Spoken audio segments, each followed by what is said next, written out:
السلام علیکم۔ زندگی بدلے کی یہ ویڈیو ایک کامیاب شادی شدہ زندگی کی ضمانت ہو سکتی ہے۔ کوئی شوہر اپنی بیوی سے پاگل پن کی حد تک پیار کیسے کر سکتا ہے؟ ایک بوڑھی خاتون کا انٹرویو جنہوں نے اپنے شوہر کے ساتھ 50 سال کا عرصہ پرسکون طریقے سے ہنسی خوشی گزارا۔ خاتون سے پوچھا گیا کہ اس 50 سالہ پرسکون زندگی کا راز کیا ہے؟ کیا وہ کھانا بنانے میں بہت ماہر تھی، یا پھر ان کی خوبصورتی اس کا سبب ہے، یا ڈھیر سارے بچوں کا ہونا اس کی وجہ ہے، یا پھر کوئی اور بات ہے؟ بوڑھی خاتون نے جواب دیا، پرسکون شادی شدہ زندگی کا دار و مدار اللہ کی توفیق کے بعد عورت کے ہاتھ میں ہے، اور وہ چاہے تو اپنے گھر کو جنت بنا سکتی ہے، اور وہ چاہے تو اس کے برعکس یعنی جہنم بھی بنا سکتی ہے۔ اس سلسلے میں مال کا نام مت لیجیے۔ بہت ساری مالدار عورتیں جن کی زندگی اجیرن بنی ہوئی ہے، شوہر ان سے بھاگا بھاگا رہتا ہے، خوشحال شادی شدہ زندگی کا سبب اولاد بھی نہیں۔ بہت ساری عورتیں ہیں جن کے 10 بچے ہیں، پھر بھی وہ اپنے شوہر کی محبت سے محروم ہے، بلکہ طلاق تک کی نوبت آ جاتی ہے۔ بہت ساری خواتین کھانا پکانے میں ماہر ہوتی ہیں، دن بھر کھانا بناتی رہتی ہے، لیکن پھر بھی انہیں شوہر کی بدسلوکی کی شکایت رہتی ہے۔ انٹرویو لینے والی خاتون صحافی کو بہت حیرت ہوئی۔ اس نے پوچھا، پھر آخر اس خوشحال زندگی کا راز کیا ہے؟ بوڑھی خاتون نے جواب دیا، جب میرا شوہر انتہائی غصے میں ہوتا ہے تو میں خاموشی کا سہارا لے لیتی ہوں، لیکن اس خاموشی میں بھی احترام شامل ہوتا ہے۔ میں افسوس کے ساتھ سر جھکا لیتی ہوں۔ ایسے موقع پر بعض خواتین خاموش تو ہو جاتی ہیں، لیکن اس میں تمسخر کا عنصر شامل ہوتا ہے۔ اس سے بچنا چاہیے۔ سمجھدار آدمی سے فوراً بھانپ لیتا ہے۔ نامہ نگار خاتون نے پوچھا، ایسے موقع پر آپ کمرے سے نکل کیوں نہیں جاتی؟ بوڑھی خاتون نے جواب دیا، نہیں، ایسا کرنے سے شوہر کو یہ لگے گا کہ آپ اس سے بھاگ رہی ہیں، اسے سننا بھی نہیں چاہتی ہیں۔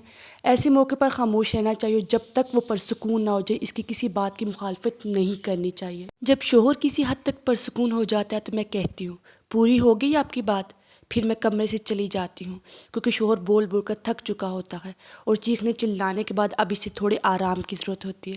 میں کمرے سے نکل جاتی ہوں اور اپنے معمول کے کاموں میں مصروف ہو جاتی ہوں۔ خاتون صحافی نے پوچھا، اس کے بعد آپ کیا کرتی ہیں؟ کیا آپ بول چال بند کرنے کا اسلوب اپناتی ہیں؟ ایک آدھ ہفتہ بات چیت نہیں کرتی؟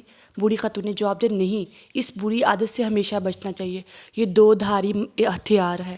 جب آپ ایک ہفتے تک شوہر سے بات چیت نہیں کریں گی، ایسے وقت میں جب کہ اسے آپ کی مصالحت کی ضرورت ہے، تو وہ اس کیفیت کا عادی ہو جائے گا، اور پھر یہ چیز بڑھتے بڑھتے خطرناک قسم کی نفرت کی شکل اختیار کر لے گی۔ صحافی نے پوچھا، پھر آپ کیا کرتی ہیں؟ بوڑھی خاتون بولی، میں 2-3 گھنٹے بعد شوہر کے پاس ایک گلاس جوس یا ایک کپ کافی لے کر جاتی ہوں، اور محبت بھرے انداز میں کہتی ہوں، پی لیجئے۔ حقیقت میں شوہر کو اسی کی ضرورت ہوتی ہے۔ پھر میں اس سے نارمل انداز میں بات کرنے لگتی ہوں۔ وہ پوچھتا ہے، کیا میں اس سے ناراض ہوں؟ میں کہتی ہوں، نہیں۔ اس کے بعد وہ اپنی سخت کلامی پر معذرت ظاہر کرتا ہے اور خوبصورت قسم کی باتیں کرنے لگتا ہے۔ انٹرویو لینے والی خاتون نے پوچھا، اور آپ اس کی یہ باتیں مان لیتی ہیں؟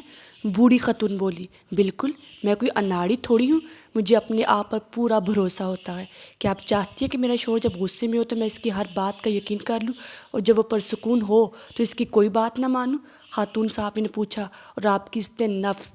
بوڑھی خاتون بولی، پہلی بات یہ کہ میری عزت نفس اسی وقت ہے جب میرا شوہر مجھ سے راضی ہو اور ہماری شادی شدہ زندگی پرسکون ہو۔ دوسری بات یہ کہ شوہر بیوی کے درمیان عزت نفس کی کوئی چیز نہیں ہوتی۔ جب مرد عورت ایک دوسرے کی لباس ہے تو پھر کیسی عزت نفس؟